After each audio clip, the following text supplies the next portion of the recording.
Coucou les mobovores. Ça va-t-il? Eh ben moi aujourd'hui, super. Nickel. J'ai bien dormi.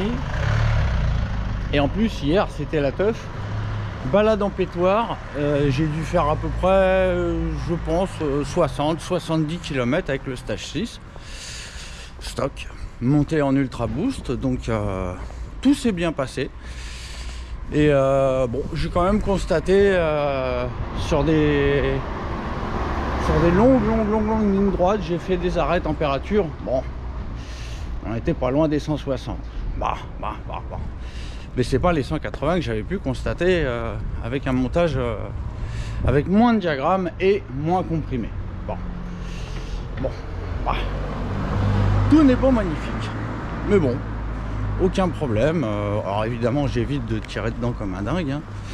Quand je suis loin de la baraque, loin du boxon, j'ai pas envie de rentrer à pied. Donc bon, on y a quand même été tranquille. J'ai pas tiré des grosses bourres comme un gros bourrin. Non.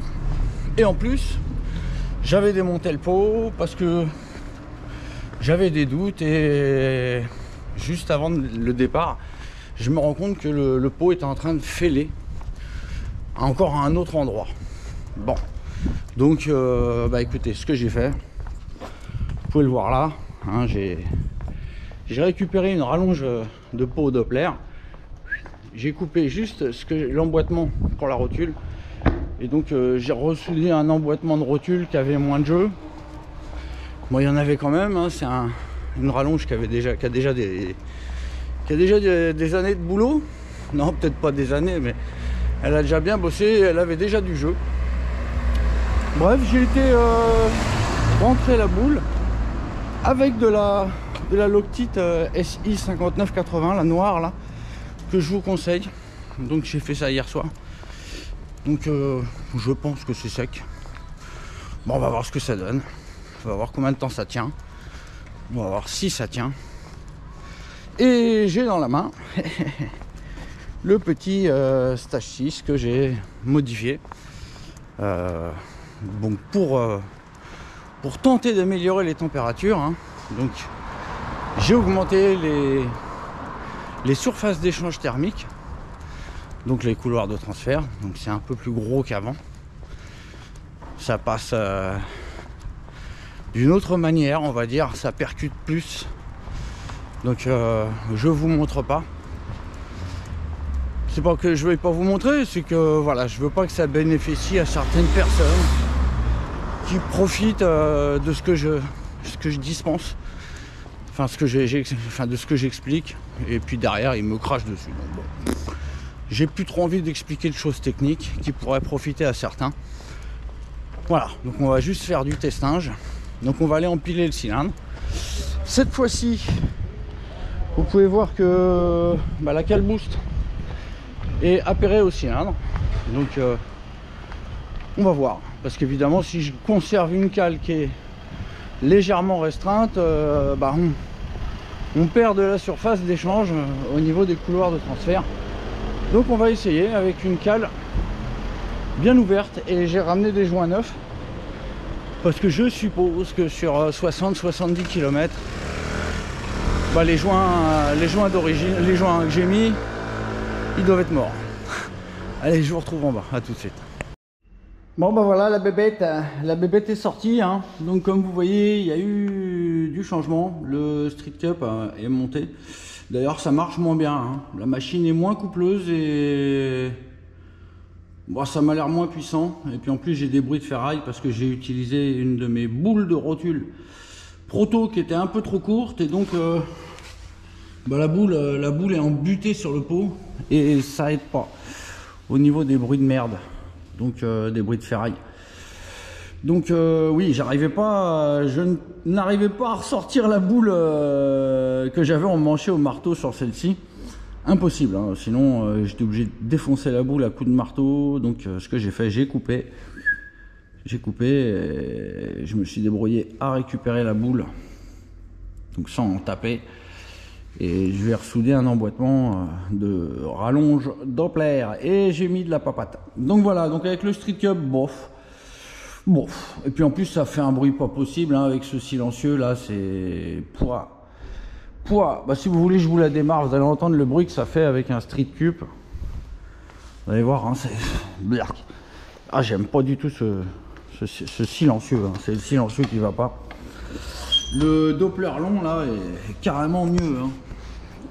Mais bon, c'est un silencieux de scooter. Avec un moteur qui vibre, vous pétez le pot direct. Hein, il est trop long. Allez.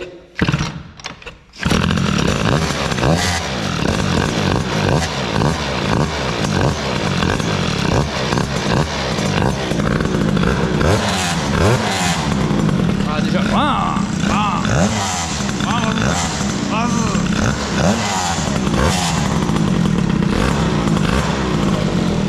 Voilà, donc gros bruit qui sert à rien. Et en plus des vibrations. Et en plus ça marche moins bien. Hein. Donc bon, alors c'est vrai que ce Street Cup est un petit peu plus court qu'il n'est à l'origine. Donc peut-être que c'est aussi à cause de ça. À vérifier. Il faudrait lui remettre encore une rallonge et là on serait dans les mêmes codes que le Street Cup d'origine. Je crois. Mais le diamètre, par contre, le diamètre stock d'un Street Cup est plus petit qu'il n'est là. Parce que là, moi, je l'avais raccourci, puis je l'ai rallongé avec une rallonge de peau que j'ai soudée dessus. Et donc, on n'a plus la conicité d'origine. Donc je peux pas affirmer que le Street Cup marche moins bien que le Gianelli, mais en tout cas, tel qu'il est là, ça marchait moins bien que le Gianelli, c'était moins sympa. Et j'ai l'impression que la carbe avait un peu changé. Donc est-ce que c'est pour ça que j'ai constaté des 160 degrés hein, sur longue distance bon, ça on ne sait pas. Bref, première étape, donc démonter le Street Cup, remettre le Gianelli, et ensuite dépose du Stage 6 stock. Dépose du Stage 6 stock. Et on va remettre celui-ci que j'ai un petit peu travaillé pour en principe mieux refroidir, mais aussi peut-être mieux marcher. J'ai fait des petites choses sympas dedans, des petites épices boustiennes. Et donc on va voir, on va aller se tester ça. Mais avant tout, je dois tout démonter. Donc à tout de suite. Voilà, juste un petit arrêt.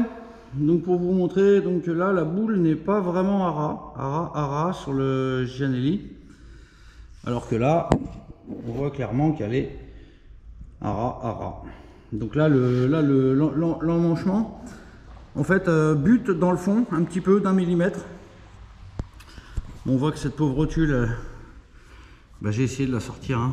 Il y a des petites marques malgré que ce soit trempé. Bref, voilà, c'était juste pour vous montrer que ça, c'est un petit détail qui change tout. Si votre rotule, si l'emboîtement est trop court, vous arrivez à en buter comme là, et il semblerait que ça crée des bruits de merde. Voilà, allez, je continue. Bon, démontage de la bête. Alors, c'est pas la première fois que je constate ça. Je sais pas pourquoi. Mais des fois, au démontage, je vois comme s'il y avait du lait dans le cylindre. Bon, alors c'est probablement mon huile, hein, donc je l'explique pas avec la 747.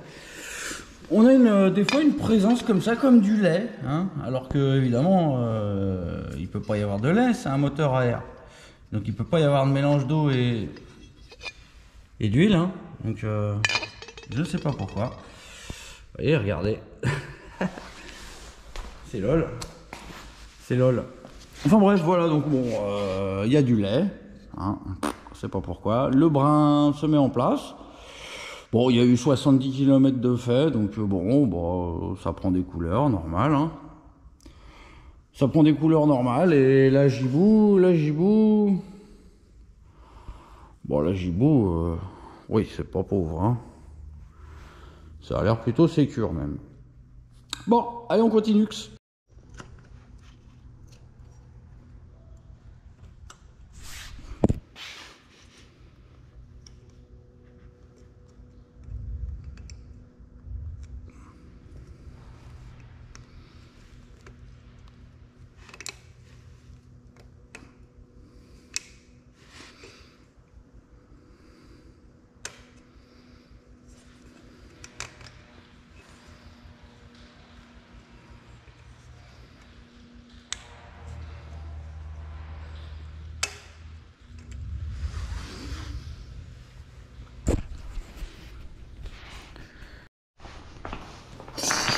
merde.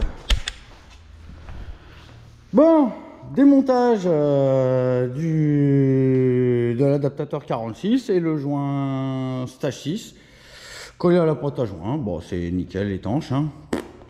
Race, hein, et le petit lait hein, sur l'angle de squish, hein, le prolongateur de squish. Hop, un petit coup de doigt, il n'y a plus de lait. Voilà. Bon, race. Bon, maintenant on va rigolard. On va donc tenter de décoller les joints en base et on va voir ce qui se passe. Oh, ça a l'air de viendre. En tout cas, côté carter, ça c'est décollé. Hop, comme je vous ai déjà dit, avec les carter boost, pas de problème avec les trous de goujon petits. Hein, l'usinage étant précis, j'y vais tout doucement. Hein. Si j'y allais fort, ça sortirait tout seul. Je vais tout doucement pour essayer de ne pas péter le joint en base, même si j'en ai ramené. Donc ça. Oh, viens copain. Voilà. Oh, quoi que si, peut-être que je le réutiliserai celui-ci. Alors par contre, celui côté cylindre, j'ai plus de doutes hein, qu'ils sont en vie. Hein. Bon, on s'en fout, de toute façon, on s'en fout. Allez, on va empiler le cylindre dans lequel j'ai shooté quand la lumière s'est éteinte. Il est là-bas. Je sais pas si vous le voyez. Je vais aller le chercher, puis je vais rempiler. Et puis voilà, à tout. Ah non, je vous reprends parce que je vois des petites tracouilles. Il y a des petites tracouilles dans le cylindre. Ouais, après c'est peut-être les traces du piston qui est marqué. Hein. Mais il y a des petites tracouilles. Le cylindre, moi, c'est huileux. Hein. C'est huileux. Mais bon, on dirait qu'il a eu un... Il y a quand même eu un petit rapprochement entre papa et maman, on dirait. Hein. Bon, il y a des moments où j'ai un peu tiré dedans, hein, un peu beaucoup. Mais bon, hein, évidemment, j'ai pas fait toute la route plein gaz. Bon, on voit des petites tracouilles, hein, mais bon, évidemment, au doigt, ça se sent pas. Hein. Allez, je rempile avec l'autre qui a lui des grosses tracouilles. Allez, à toutes. Bah, un petit clin d'œil à ceux qui disent que je ne roule pas, hein, que je fais le tour du pâté de maison. Bah regardez, hein, le piston, il s'est beaucoup calaminé quand même, hein, donc bon, peut-être que je raconte des conneries, hein, c'est peut-être pas vrai, j'ai pas fait 60-70 km. Mais bon, hein, il s'est bien calaminé, pépère. Mais aussi, il a pris quelques traces, hein. J'ai l'impression qu'il est pire que la dernière fois, hein. Bon, c'est rien, hein, c'est du frotti-frotta. En tout cas, c'est bien gras, tout est bien gras. La bielle, qu'est-ce qu'elle dit la bielle? La bielle, elle est toujours jaune. Vous voyez, elle est juste un peu jaune, mais c'est normal, ça veut dire 150, 160 degrés. Donc, bah oui, hein. Donc le piston, il est pas monté à 250 degrés, il n'y a pas de problème. Mais je constate quand même un petit frotti-frotta, hein, j'ai bien l'impression, vu les traces qu'on a sur le cylindre. Donc bon, bah on est passé pas très loin de la catastrophe. Bon, c'est ainsi. Allez, j'empile, à toutes. Bon, bah voilà, il est remonté le popo. Et donc bah là on a le stage 6 boosté de la mort. Donc oui, je vous disais donc que mon pot, du fait de la boule rigide, avait commencé à fêler ici. Je m'en suis rendu compte juste avant de partir à la balade. Donc j'ai refait un cordon. Bon, ça se voyait à peine, hein, mais mon œil de lynx n'a pas raté ça. Et donc j'ai refait un cordon, puis j'ai mis un petit coup de Dremel histoire que ce soit propre. Voilà, ça va prendre des couleurs. À mon avis, ça va être bien bleu quand on va aller faire un tour. Qu'est-ce que je peux ajouter? Oui, donc dans le cylindre, hein, j'ai fait des choses. J'en ai fait le maximum. Donc le problème, c'est que ça manque de matière. Hein, ça manque de matière, le cylindre. On peut pas faire ce qu'on veut. Même un Doppler a plus de matière en rab. Donc bah, y a des endroits où je suis passé un petit peu à travers. Hein, vous pouvez voir là. Il y a de la pâte époxy. Tout ça parce que bah, le cylindre Doppler, le cylindre stage 6, je Je sais pas pourquoi. Ils ont été faire des creux, regardez. C'est très creux. Je crois que... Je sais plus si je vous l'ai déjà montré. Mais regardez, à l'endroit où il y a stage 6, vous voyez, ça fait vraiment un gros creux. Ça fait vraiment un gros creux. Non, c'était dans l'épisode 5 original que je ne peux pas diffuser parce que, comme je vous dis, j'ai effacé le 4 et donc c'est la merde. Donc là, vous voyez, ça fait très creux là où il y a marqué stage 6. Et donc, et là de ce côté-là, c'est pareil, il y a un creux aussi. Donc on peut pas vraiment ouvrir comme on veut. Même un Doppler 50 est beaucoup plus ouvert. Hein. Je peux vous montrer, il est où le Doppler? T'es où Doppler? Ouais. Bon, je suppose qu'il est sous mon chiffon dégueulasse. Voilà, sous mes gants. Voilà, monsieur Doppler, il est là. Voilà. Donc, alors attendez, je vais vous montrer un truc. Vous allez comprendre. Hop, et hop. Regardez, ça c'est un Doppler. C'est un Doppler. Hein. J'ai juste ouvert ici à l'arrière. Hein. Voilà, normalement l'embase Doppler elle est à peu près comme ça. Mais donc c'est ouvert derrière. Bah regardez, le Doppler, le petit doigt il rentre. Vous voyez, je peux presque toucher le fond du transfert. Vous voyez, hein, ça rentre terriblement bien. Comme papa dans maman, comme maman elle en veut. Et puis à l'arrière, bah pareil. Regardez, si on fait la même chose avec un stage 6. Si on fait la même chose, bah regardez le petit doigt, là je pousse. Hein. Je peux pas aller plus loin. Hein. J'ai le tiers de mon ongle qui rentre.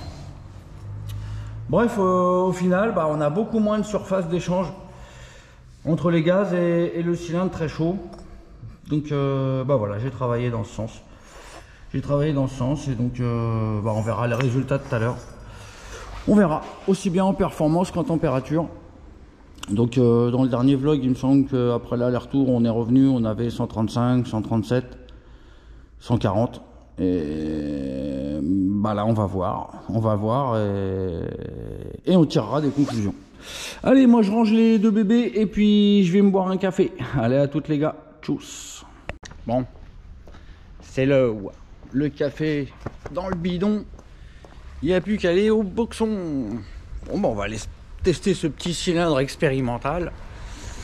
Hein, ce petit stage 6 boosted. Avec les diagrammes stock. Hein.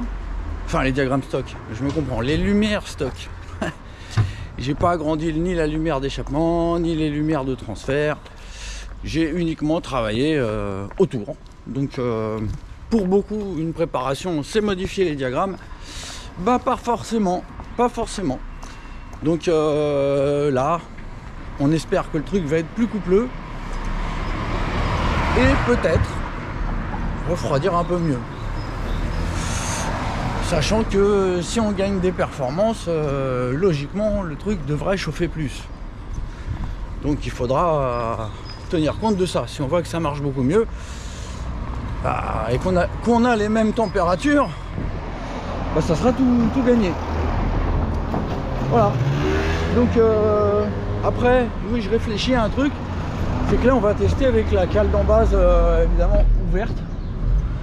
Donc on pourrait penser, si ça marche mieux que ça vient de la cale d'embase, bah écoutez, dans l'épisode 6, qu'est-ce qu'on va faire? Bah on ouvrira la cale d'embase avec le stage 6 stock, et puis on verra si on a un gain. Hein, je sais pas ce que vous en pensez, mais voilà, parce que là évidemment, on va tester avec la cale d'embase ouverte, et si le machin c'est un missile, bah il y en a qui vont dire ouais bah, c'est parce que la cale d'embase elle est ouverte. Peut-être. On verra. Allez, on se retrouve à côté du kick. À la toute. Oh bah les copains en vélo. Bah il en reste un peu. Hein. Après 60-70 km. Bah là on va en refaire 2 ou 3. On va aller voir qu'est-ce que ça donne cette affaire. On va aller voir qu'est-ce que ça donne. Donc moi je l'avais testé avec la cale d'embase stock et les joints d'embase stock. Et c'était pas mal. Ça avait l'air de marcher mieux, hein. Quand même bien mieux que full stock. Enfin full stock, je comprends le cylindre full stock, mais même empilement, même diagramme. Donc on va voir. Au niveau température, il y avait aussi un petit peu de mieux. Mais c'était pas jour-nuit, hein. Mais bon, comme je vous dis, de toute façon, je peux pas modifier le cylindre comme je le veux, il n'y a pas la matière. Je vais pas non plus rajouter 3 cm d'époxy de chaque côté. Il y en a déjà assez, hein. Hein, des deux côtés, il y a de l'époxy. Voilà. Donc, on va se faire un petit tour de testage. Testage du lundi. Il fait beau. Allez, starter. Par contre, ma chaîne, ouais, elle est vachement tendue, mais bon, c'est pas grave. Faut que je la change de toute façon. Allez, démarre.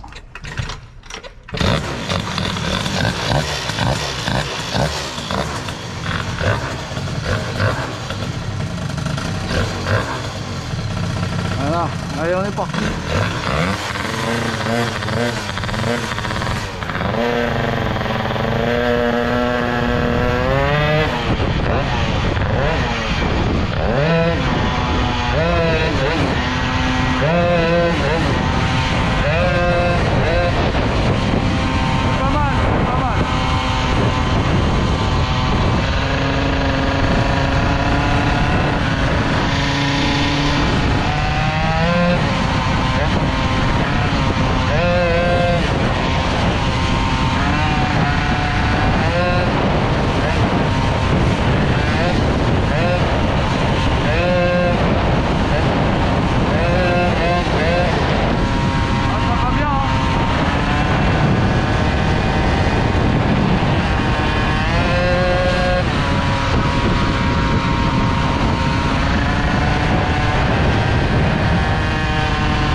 Pour le moment, mon pot il fait pas trop de bruit de merde malgré la rotule qui a du jeu.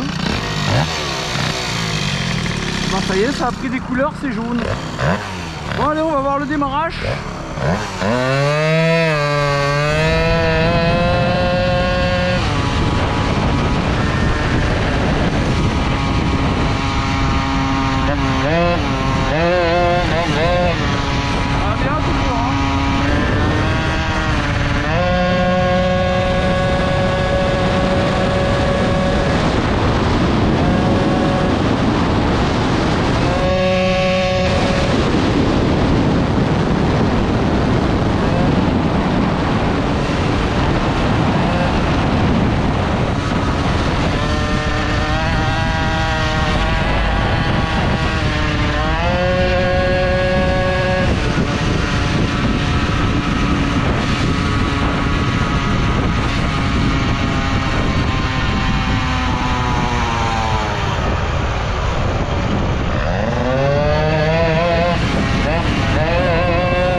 très très bien. J'ai juste l'impression qu'à très bas régime c'est un petit peu moins bien que quand je l'ai testé avec la cale d'embase non modifiée, parce que j'ai retouché un peu au conduit d'échappement et j'ai perdu un peu.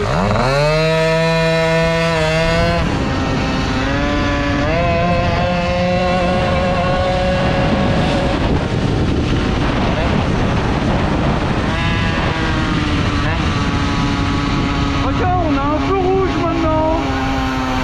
Nouveau ça. Il n'y avait pas de feu rouge avant ici. N'importe quoi.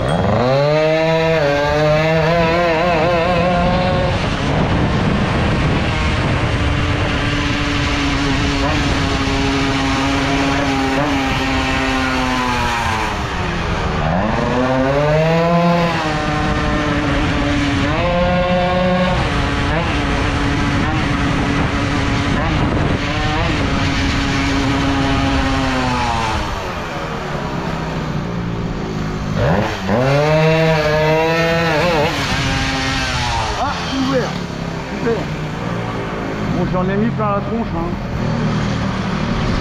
Le juge de paix, à mon avis, là, le juge de tempête, il va me donner coupable. Hein.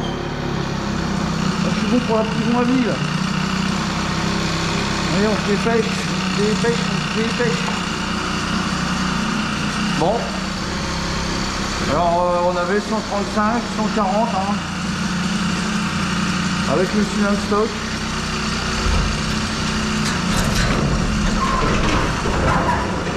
Donc on va voir. Bah, comme je vous dis, là, j'ai fait une dernière modif dernièrement. Là. Enfin, la dernière fois que j'ai démonté, j'ai rouvert le conduit d'échappement. Je crois que j'aurais pas dû. Alors, on est à la modulette. Sinon, on s'entend plus. Alors, combien? Oh.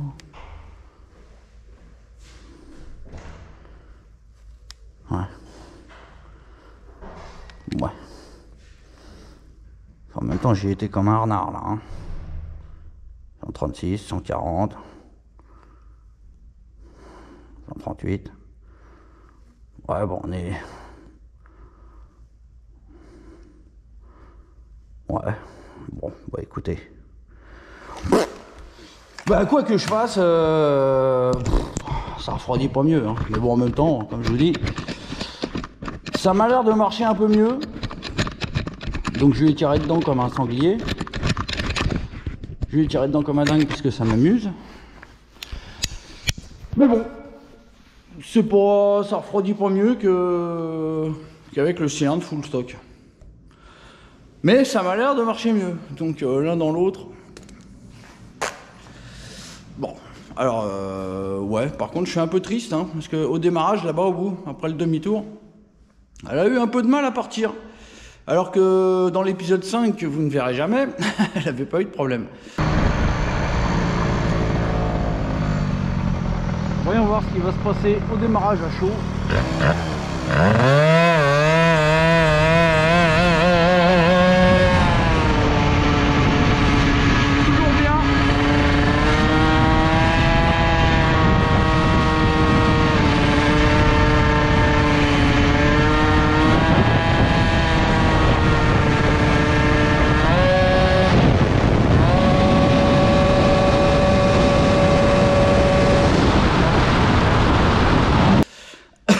Donc j'ai l'impression que j'ai perdu en bas, mais c'est normal, j'ai encore ouvert le conduit d'échappement, j'ai travaillé sur les conduits de booster, je l'ai rouvert le truc et du coup j'ai un petit peu perdu en bas.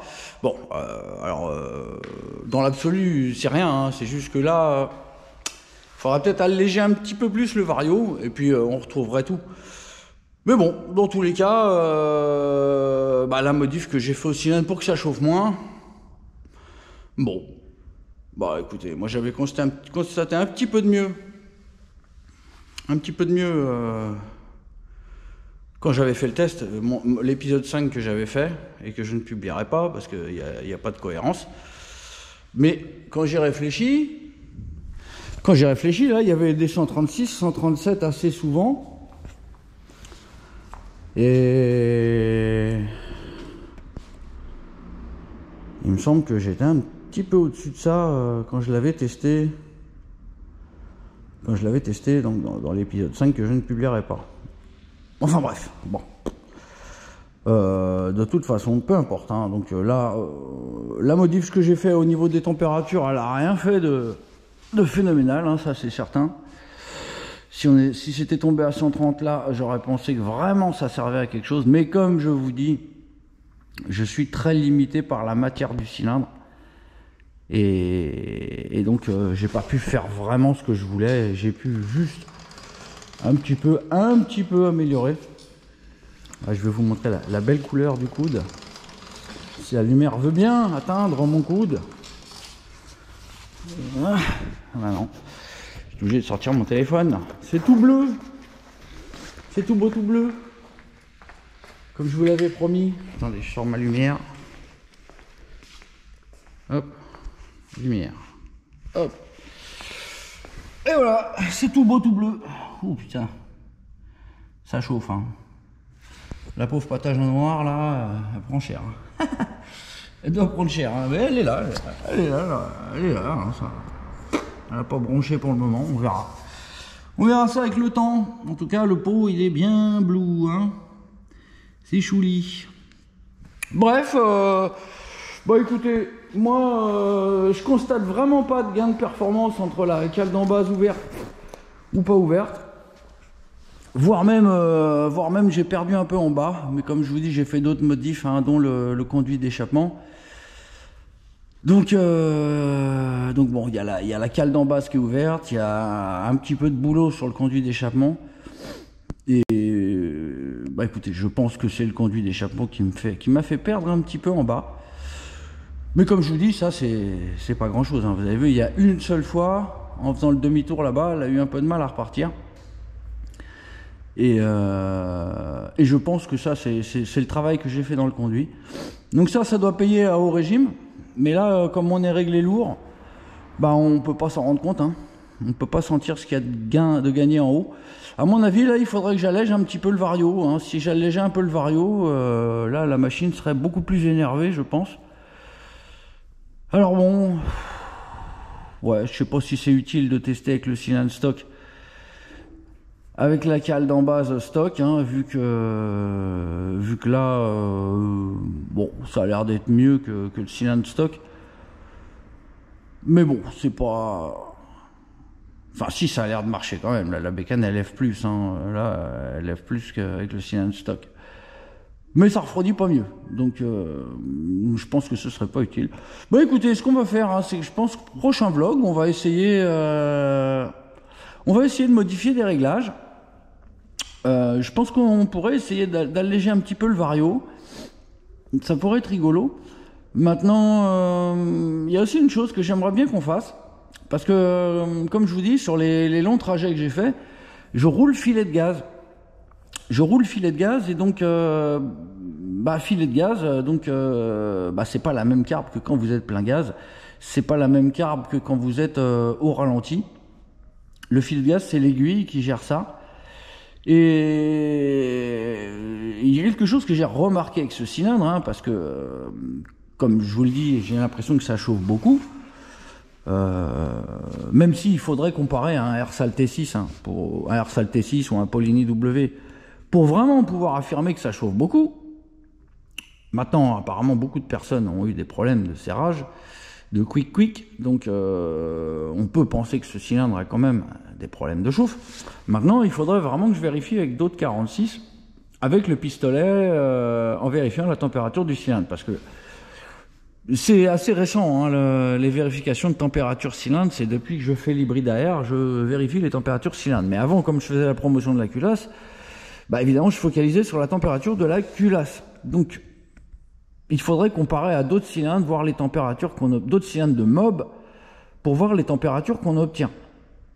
Pour être sûr et pouvoir vraiment affirmer que ce cylindre chauffe. J'ai d'autres personnes qui me disent que ça chauffe plus que d'autres cylindres, mais voilà, vous ne croyez que ce que vous voyez, et donc il faudrait tester avec d'autres cylindres. Malheureusement, j'en ai pas des masses.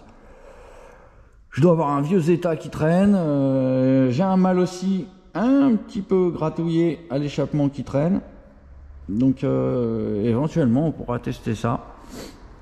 Mais ça pourrait être rigolo d'affûter un petit peu cette config. Et comme je vous disais, les grosses températures, les plus grosses températures que j'ai constatées avec ce cylindre, c'était quand je faisais de la route sur filet de gaz, donc sur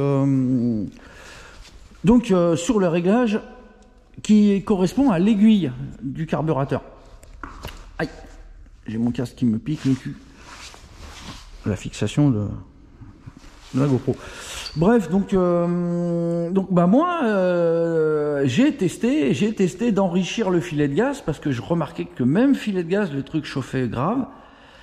Et donc j'avais testé de remonter l'aiguille, hein, donc de descendre le clips d'un cran. Et impossible, la bécane se mettait grasse comme tout, inconduisible jusqu'à un tiers, hein, voire mi-gaz. Et donc je ne pouvais pas enrichir le filet de gaz, vu que la machine devenait inconduisible et vraiment désagréable à rouler. Donc si vous voulez, demain ou prochain vlog, je vous propose de réessayer de remonter l'aiguille d'un cran. Voilà, on verra s'il se passe le même phénomène que j'avais rencontré avec le cylindre monté stock, avec juste la culasse boost, donc une cale de 1 en dessous. Là, on a 2. Donc voilà, je pense que ça pourrait être intéressant de faire un nouveau test avec l'aiguille enrichie, donc le filet de gaz enrichi. Et on verra, peut-être que maintenant en ultra boost, ça sera différent.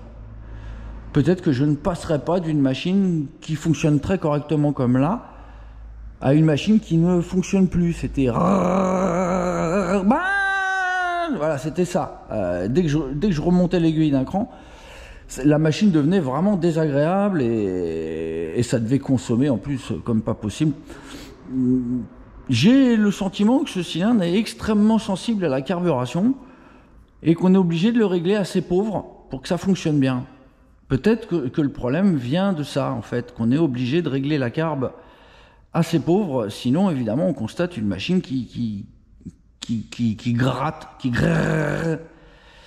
Ça peut aussi être ça, hein, le problème. Hein, comprenez que si un cylindre a besoin d'être réglé pauvre pour fonctionner, eh ben forcément il chauffe. Alors que d'autres qui vont tolérer d'être riches, eux ne vont pas chauffer, évidemment.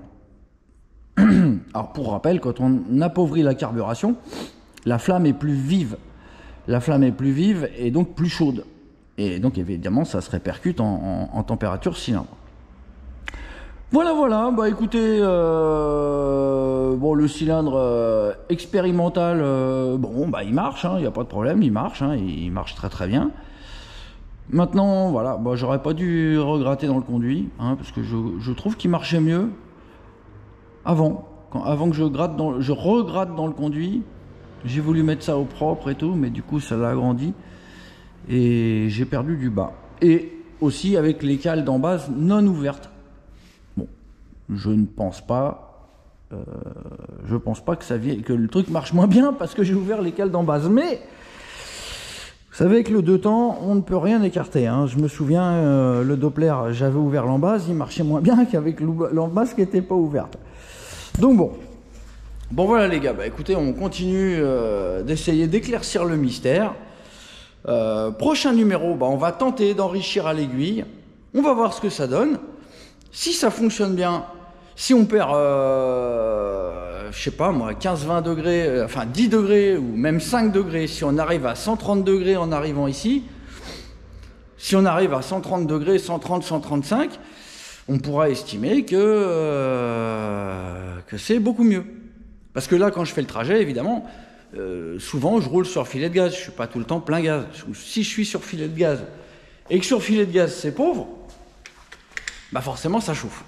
Et puis quand je fais des trajets et que je roule filet de gaz à 70, 80, bah c'est normal que ça monte à 180 et puis que le piston il fasse des bisous au cylindre. Donc prochain numéro, on va faire de la carbe. On va voir l'influence de remonter l'aiguille d'un cran. Si ça marche bien avec ce cylindre qui est plus vraiment un stage 6, ben on remettra le stock et on verra ce que ça donne. Et si ça marche bien, bah, je vous referai un montage culasse boost avec petite cale en base. On rétro-pédalera et puis on verra aussi ce que ça donne. Hein. Parce que voilà, j'ai l'impression qu'on n'a toujours pas réglé le problème.